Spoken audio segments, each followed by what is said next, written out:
திருப்பூர் மாவட்டம் பல்லடம் அருகே கடன் தொகை செலுத்திய பின்பும் பத்திரத்தை தர மறுக்கும் எஸ்பிஐ வங்கி நிர்வாகத்திடம் இருந்து உடனடியாக அசல் பத்திரங்களை பெற்றுத்தர வேண்டுமென பாதிக்கப்பட்டோர் கோரிக்கை விடுத்துள்ளனர்.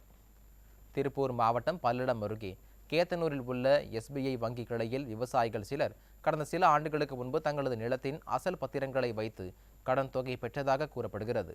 அதற்குண்டான வட்டியை ஒழுங்காக கட்டி வந்த நிலையில் அண்மையில் கடன் தொகையை ஒரே தவணையில் செலுத்தும் திட்டத்தின் கீழ் முழு கடனையும் செலுத்தியுள்ளனர்.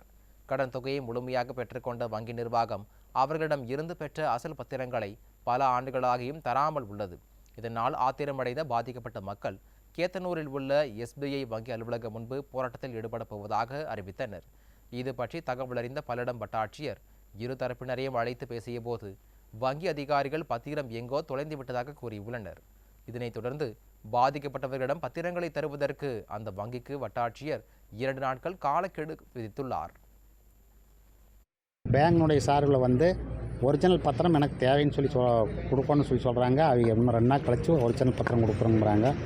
4/1 9வது மாதத்தில் அறிவித்த ரிசர்வ் பேங்க் அறிவிச்ச மாதிரி 4/1 5000 ரூபா என்னுடைய அக்கௌண்ட்டில் போடுறதுக்காக கேட்டிருக்காங்க. அதுவுமே நான் மேலே கேட்டு சொல்கிறோம் அப்படிங்கிற இதில் இன்னும் முடியாமல் பேச்சுவார்த்தை நடந்துகிட்ருக்குது.